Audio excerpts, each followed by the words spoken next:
Chapter 4. A New Life on an Island. When day came, the sea was quiet again. I looked for our ship, and to my surprise, it was still there and still in one piece. I think I can swim to it, I said to myself. So I walked down to the sea, and before long, I was at the ship and was swimming round it. But how could I get on to it? In the end, I got in through a hole in the side, but it was not easy. There was a lot of water in the ship, but the sand under the sea was still holding the ship in one piece. The back of the ship was high out of the water, and I was very thankful for this because all the ship's food was there. I was very hungry, so I began to eat something at once. Then I decided to take some of it back to the shore with me. But how could I get it there? I looked around the ship, and after a few minutes, I found some long pieces of wood. I tied them together with rope.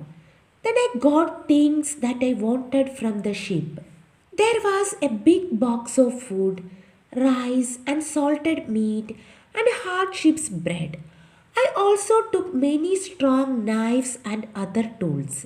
The ship sails and ropes, paper, pens, books, and 7 guns.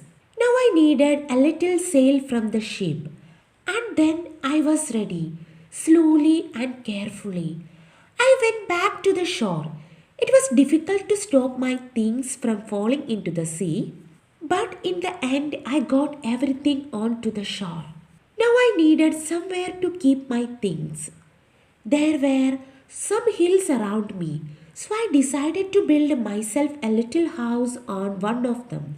I walked to the top of the highest hill and looked down. I was very unhappy because I saw then that I was on an island. There were two smaller islands a few miles away, and after that only the sea. After a time, I found a little cave in the side of a hill.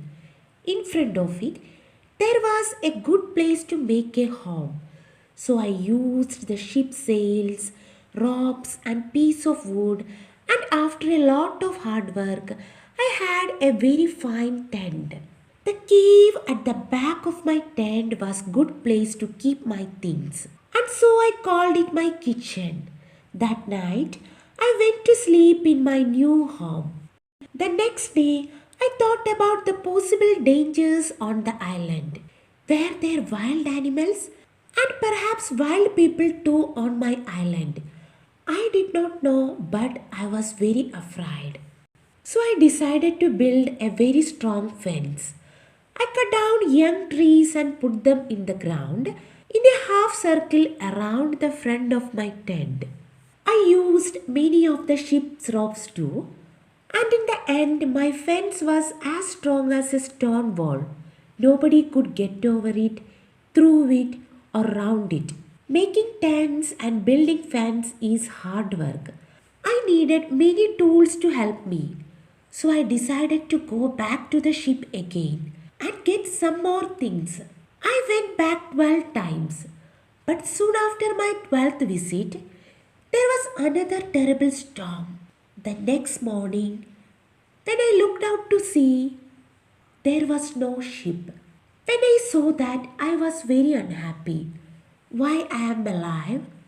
And why are my friends dead? I asked myself, what will happen to me now?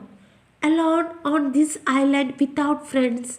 How can I ever escape from it? Then I told myself that I was lucky to be alive, lucky to have foods and tools, lucky to be young and strong. But I knew that my island was somewhere off the coast of South America. Ships did not often come down this coast, and I said to myself, I am going to be on this island for a long time.